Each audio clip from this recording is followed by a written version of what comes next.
Good morning, everyone. Okay. So the great thing about being up here is if I'm boring, you have such a beautiful sort of view here. When I was here years ago, this building didn't exist, so it's just great to see here, see everything going on. First, before I begin, just wanted to say thank you to Brian and the rest of the committee for organizing this. And this is an amazing room to see. You know, I was talking to a few others earlier, and we were just sort of talking about sort of the progression of these, and the fact that we have this meeting here in this building is something that's an important milestone. And I'm excited about what we can accomplish today. So let me begin with that. I'm going to talk about sort of two things. As you can tell from the title, it's a plea, and it's a plea for collaborative work. And it hopefully fits really well with the sort of the theme and the way that we're going to work today. Have a conversation, to work at our tables, talking to one another, and outside of that. I'm also going to talk about some research that I'm doing with my dear colleague, wonderful Kylie. You raise your hand. So Kylie is awesome. Please give her a round of applause. And remember her, so if you have any really hard questions about the research, she's the one that you want to ask. So I'm going to talk a little bit about the research that we're doing. I'm going to motivate sort of this around the ban-the-box policy that I'm sure many of you are familiar with. Some intimately, like you've dug into it for years. Others maybe not as much. But I'm going to use that to sort of motivate sort of this larger point about the value of collaborating and what we can accomplish today. So assuming that, yes. So as I began, there's been a lot of research done over the years just on labor market discrimination in general, and then with those who have criminal records in particular. But what we could really do, or what would really help for us advancing this work, is by working with others. And this conference has a lot of the folks that would be great to collaborate and discuss with. So first of all, any sort of research in this area, I believe, needs to be directly engaging with those who have lived experience with these labor markets. People doing labor market research, as it was referred, it's tough work. It's very complicated. There are a lot of things going on, and often, and what I'll show you is the results are sort of big data set results, which are very helpful. But to really figure out what's going on, you need to really engage those who are directly experiencing it. So that's one group. The other is employers, and I'll probably say this again, but those of us who study these, we are always asking for the opportunity to work with employers who are obviously on the other side of this, and you have a lot of the information, both insights and data, that would help with this. And then finally, you have policymakers, municipalities.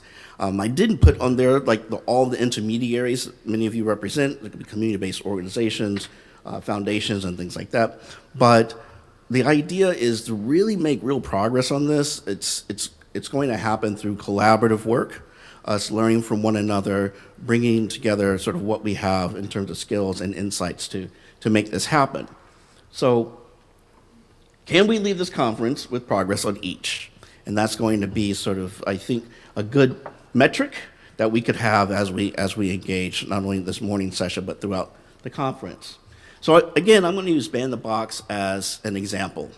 And I'm going to briefly discuss what it is. I'm assuming that many of you are at least familiar with it, but I don't want to make too many assumptions on that end.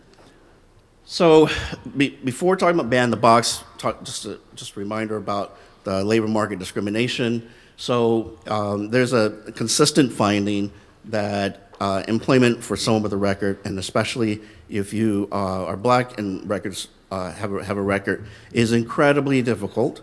But it's not only can you get a job, but the job is often low wage and then very few opportunities for upward mobility.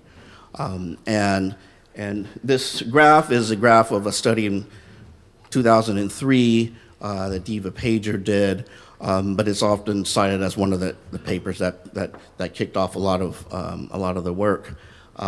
So that one of the findings out of the study was showing that there was both an effect of having a criminal record, but it was really amplified when the person applying for the job was also black. Right, so that was the key part. There have been a lot of studies over the years, and that's a fairly consistent pattern that we've seen. So ban the boxes is a policy that was advocated by activists who were, again, directly experiencing the challenges of finding work in this space and finding jobs in the labor market.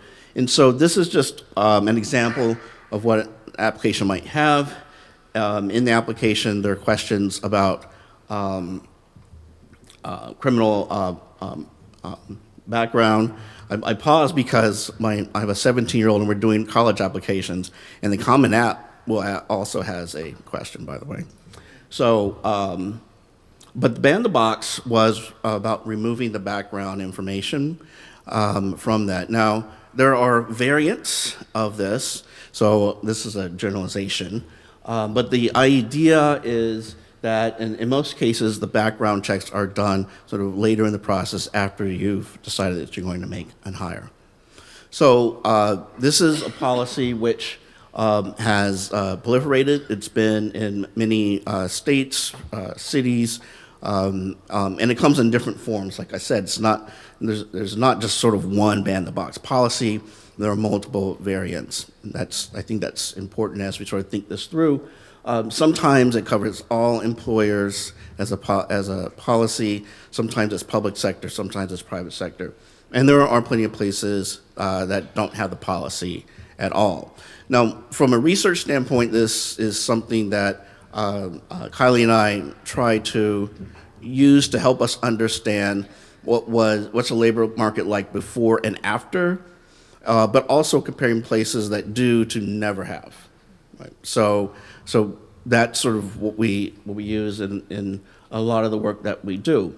So the question is sort of, does ban the box work? And I think many people heard of ban the box first by hearing about how it doesn't work. Right? And let me go a little bit into this. So there's been a lot of work, some scholars in here that have pointed to what's really an unintended consequence, that what the analyses was showing was that if you have a criminal record, the ban the box may increase the likelihood of employment. But this unintended consequence was that your peers who have never been incarcerated seem to have a lower employment rate, right? And that was something which really sort of spread as, like I said, for a lot of people, that was even their first introduction. Have you heard about this policy that doesn't work? Right? And I think it's what will show, like where the research is as a collective in this area, is it's not as simple as that. But there's a lot that were in the press, and these are just two examples of it. So I'm going to say that there are at least three explanations of why you might see this pattern. There's more, but I'm going to say three, and then I'm going to focus on one of those three. So the first is the ban the box has these unintended consequences everywhere, right? And if you were reading those articles, that's what those articles would give you the sense of that's the problem. And so people are understandably saying, well, maybe we shouldn't be engaging in this policy at all.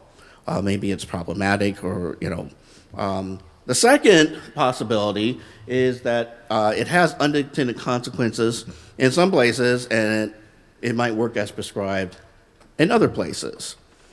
And then the third possibility is that when it happens, when it has unintended consequences, those are significant, and they just overwhelm the times when it works well, right? I would say most of what the work is right now has been focusing on the second.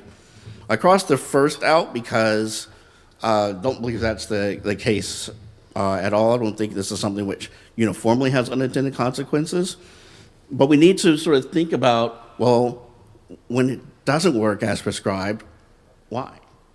What's going on? And that's one way that the collaboration can work. So where does it work? Where? And when it falters, why does it falter? So a lot of the work right now has been, not just me, but other scholars. Amanda's in the room. You'll see her in the panel. I'll talk about her work in a second. But there's one difference is that what we're seeing is that, well, it doesn't, you don't see this unintended consequences everywhere. And I'll just give this illustration. So there's been pretty positive data, to the extent that there's data in DC, there's pretty positive data. In New York, a lot of the research has been pointing to this unintended consequence, right? So I put these two up there because we could spend the next 3 or 4 days talking about how these two cities are different, right? So we might say, well, then what's going on? The question isn't sort of does it work or doesn't work. Can we sort of identify when it does work, why does it work, and why not? For example, is it because DC has a lot of public sector employment? Is it because in DC maybe they enforce differently? Maybe there are other sort of industry differences or things like that.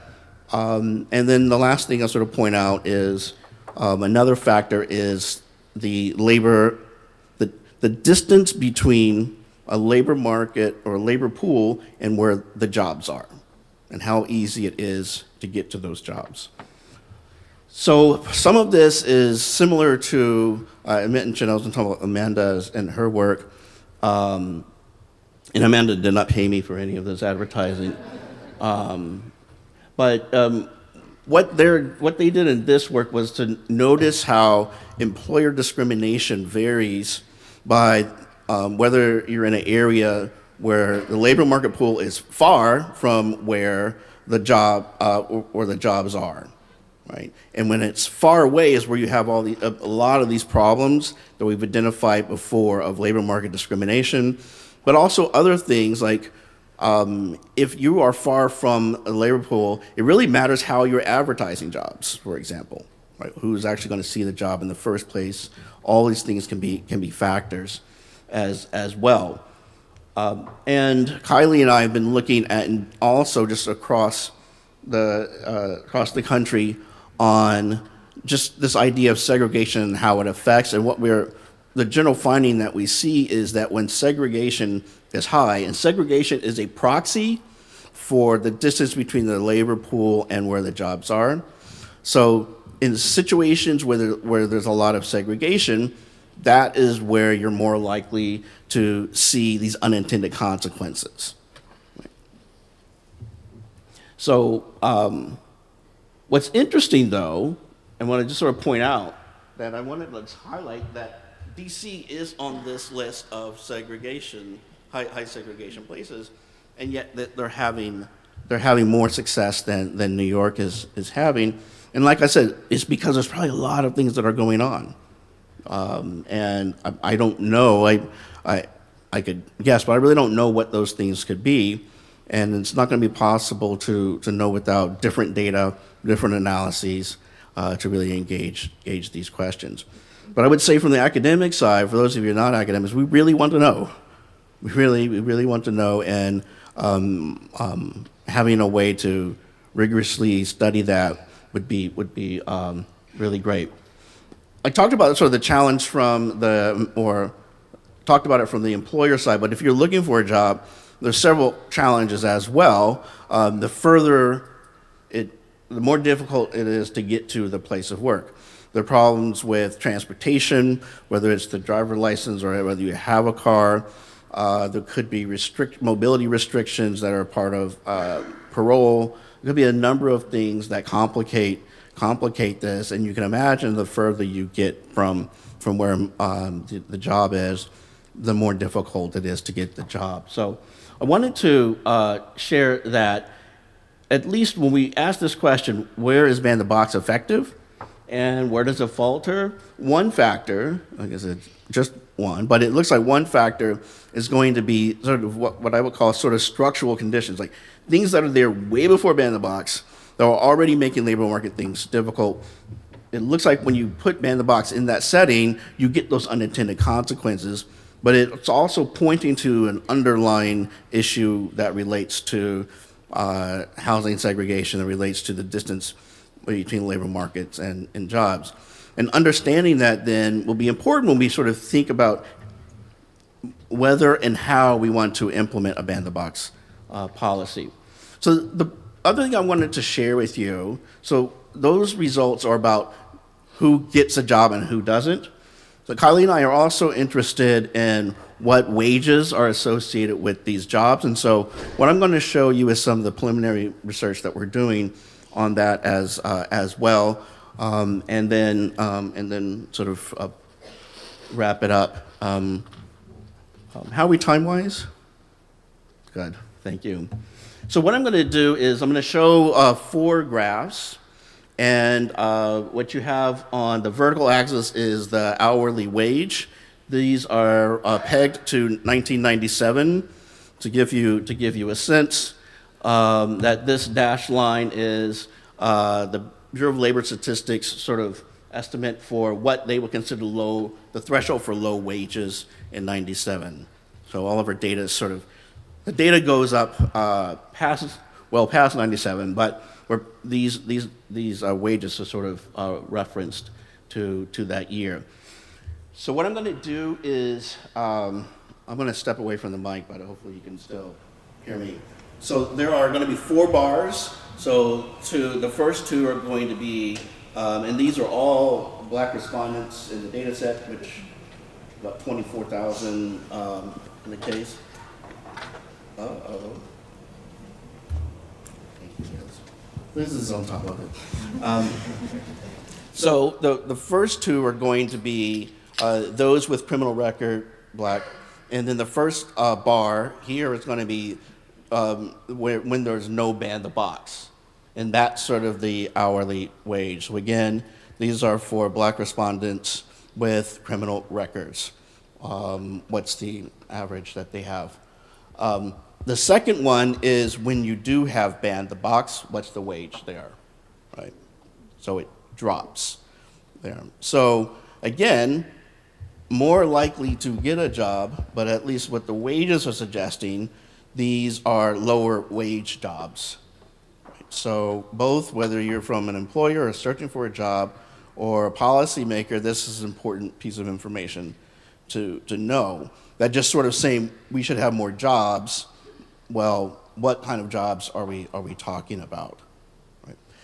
The next 2, these are the peers who, so statistically, we try to capture and look at those who are similar to those who have been incarcerated but don't have a criminal record. Right? So when I say peers, that's what I mean by peers. And you have never incarcerated, and this is no ban the box, and this is what you see here. And then after ban the box comes, the wage goes up. So again, just to sort of reinforce that, this is the group that had the unintended consequences of less employment, right? But the wage is higher on average.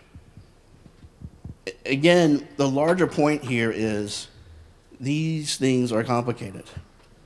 We want to understand what's going on, and the way to do that, I believe, is the spirit of collaboration, interdisciplinary work that those introducing us began with. So here's what we think might be going on.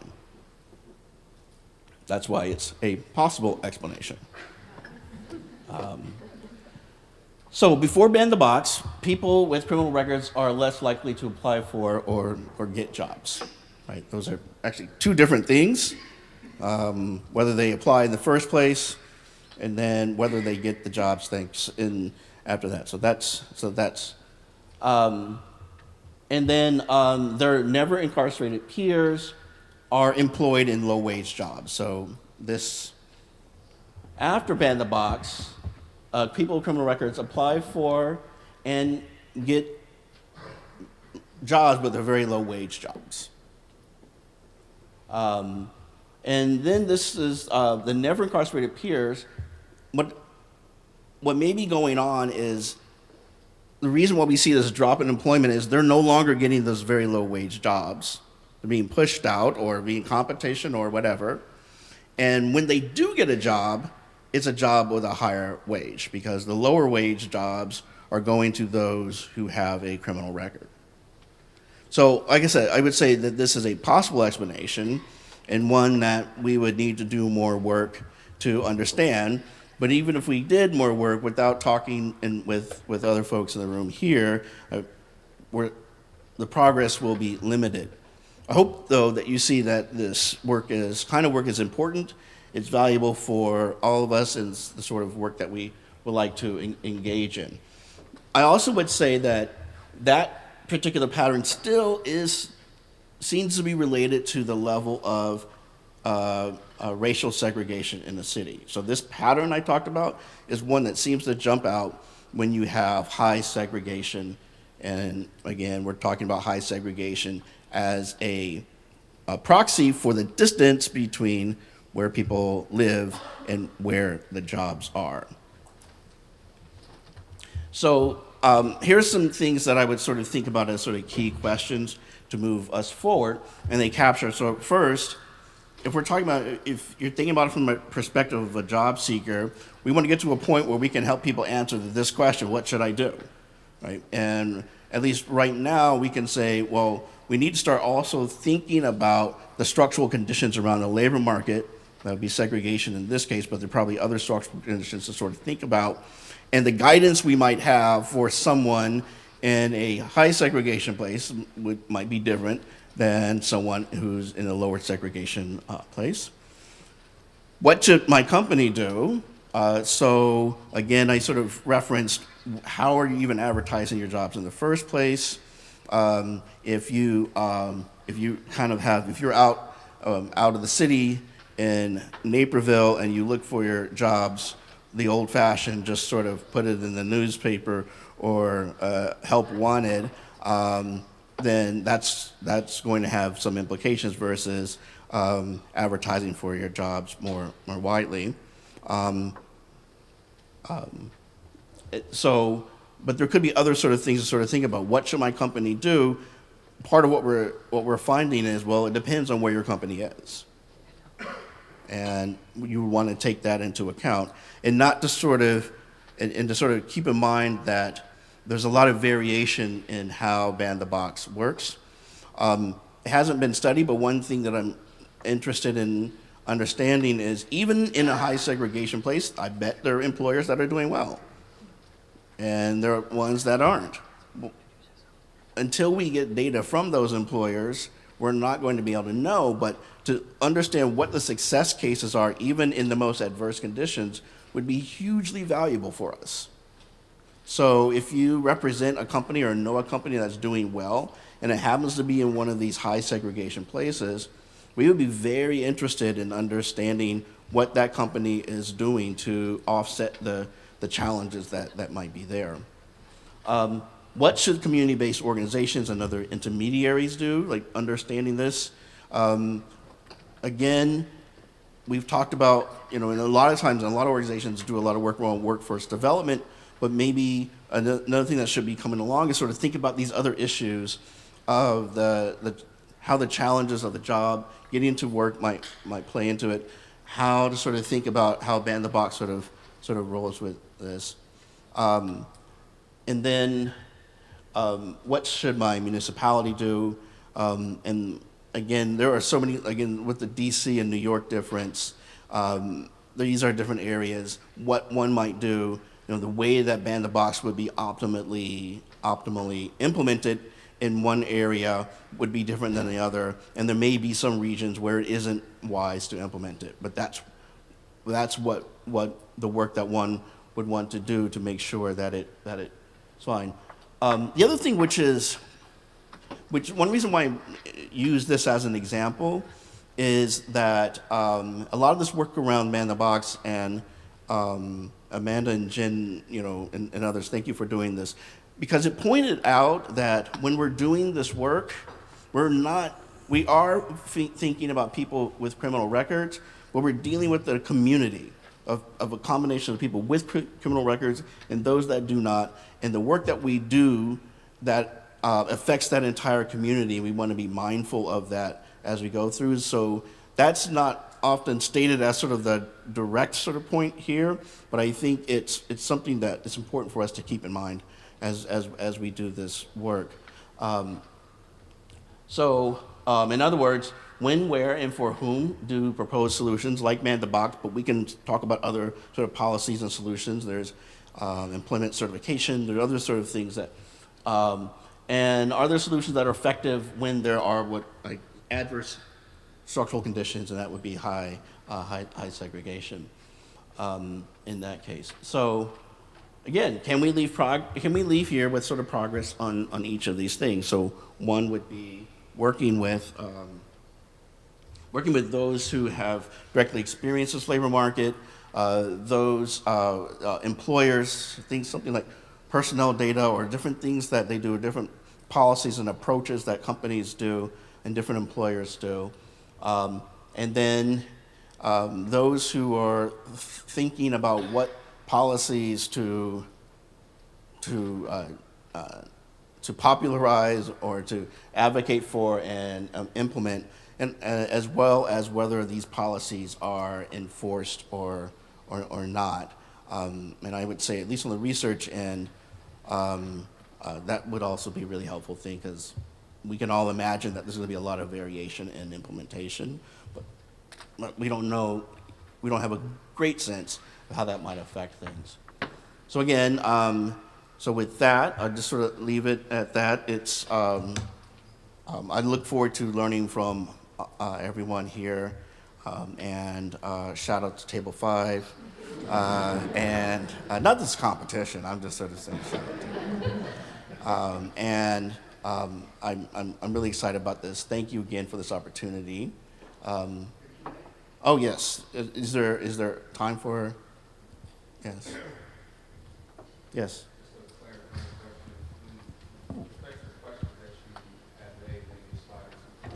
Hold on one sec. There are mics that... Appreciate it. With respect to the slide that was maybe one or two prior to the last one, is there a reason why, with respect to what government does, you focus on municipalities or local government rather than including perhaps state government as well? Yeah, so appreciate that. That's a great question. My sense is a lot of this variation is down to the level of the city, and so I don't think that the state level is irrelevant at all. But it looks like the conditions can vary a lot, even if you have two cities that are relatively close. So the policy, for Chicago is going to be different than Springfield. So it was more in that spirit that you want that. That said, I think the subtext of your point, I think is absolutely right, that there's a huge role for state or state policies. But I would say if you're a state policy maker, that when you're thinking about these policies, to have a sense of how the conditions in your larger cities may be different than the smaller cities. Yes. Yes. I guess another assumption that went into that was just the nature of how people move and move in transit to employment. Yeah. So for instance, just using myself as an example, I commuted here from the suburbs. I know a lot of people who commute, people who are formerly incarcerated, people who are literally returning from incarceration who commute across geographies. And so that was just part of the question is like, how do you account for some of these interventions no, when that's people right. are cutting across different municipalities? But Yeah. That's a great point. Yes. I mean, I probably should spread around the room. You and should not- refer to Molly. Molly will help you. Okay. Molly. I'm no Oprah, so. You point to where you want to figure there's three of us. I just was wondering, is it factored in anywhere that, so for instance, where we have the Ban the Box exists in Rhode Island across the state. However, employers in certain industries will then make the job offer and rescind it after they've run the BCI. Yeah. So is that factored in anywhere in the data or research? Only at the level of checking, if someone is employed. We won't know whether it's because they weren't hired in the first place or they didn't. We won't know what stage that no decision happened. I think in order to do that, we would need data that gets down to the level of the employer. And you could probably appreciate that that's been challenging for us to get. But I don't think any of us in this area, speak for the other scholars, we have not given up. And if anyone in here has sort of help in that way, we would like to understand whether that's the case or not. What stage is this happening at? I love the question. We don't know. Thanks. Yes. Hey, Damon, my question is on that exact point. And the wage state. I don't think the microphone is on. I mean, I can hear you, but I have a loud voice. All right, can you hear me now? no. I mean, I can hear you. All right, great. I'm just gonna, so from the wage data that you had, I noticed it from 1997. And can you talk to the availability of data that you were kind of coming at the end of this last question? Of if scholars are trying to gather important data for a market that's 2024, how do you deal with the availability of data in the age of the data sets that you're using? Right. So that data set. So thanks for that. So that data set goes into like the mid 20s. So it's not we pegged it. The way we do that research is that you have to use a year to just sort of, and we translate everything to that year in order to make the comparison, because otherwise we can't really compare wages in 2017 to 1997. So that's why the graph says 97. It's capturing data across 18 years, starting 97. But that's sort of where we peg. That said, it doesn't include data from 2024, more recent. I mean, that sort of data comes from a large data set. Other scholars are sort of in the field doing research that needs to be done. There's the folks at the census are hard at work creating data sets as well, and some fantastic. What usually happens is that, especially for the type of work we're doing, the data might be 5 years old for the way we do it by the time we get it, by the time we analyze it, by the time we get a sense of what's going on in the analysis, at least for that kind of study. So, but there are new data sets coming along. It'll be interesting to sort of see how, again, these policies work well over time after they. Hey, Damon, Is it there? Is it working? Okay. Yeah. There's I had a follow-up question, kind of similar to what the lady asked in the back around the 1997 data set.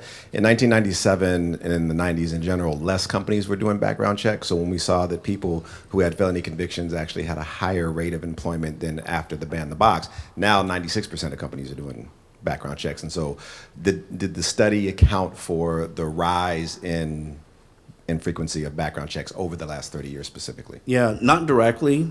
I would say it does indirectly by the way that we do the analysis. We try to We try to deal with those sorts of trends, but I think it's interesting that it's not. It's both not only the increase, but why the increase happens, so the technology and everything that comes along with that. And I don't know we're fully capturing that. So my best guess is that we are trying to take that into account as best as we can, but I can't say 100% that we completely sort of captured that. But it's a really important point in the way that it's just been, like I said, the proliferation, right? And how it's easy to do it, and unfortunately, it's easy to do it poorly at the same time, right? And so I'm not sure. That's why it's like I'm not all the nuances. It's not only increase, but it's also people doing it horribly, people using it in a lot of different ways. So I would say we're capturing sort of that general trend, but the nuances in it are difficult to sort of tease out. So I guess there's one more. I get one more question. Yeah. Oh, can I- Okay. Question for you. I don't see where It's I me, hear, David. but I don't. Oh, hey, Paul. Okay. Friend Paul. You know, the population of people with backgrounds is pretty broad, right? So there's a bit of a continuum of previous work experience, degrees, certificates, et cetera. And I'm just curious if the data looks the same for folks who are at a different area of the socioeconomic spectrum, meaning they work professionally, maybe they had white-collar crimes, maybe they have degrees, as this broader data, which seems to focus on lower-wage jobs. So I'm just curious if the data behaves differently for that segment. Yeah, I love that question. I'm not sure.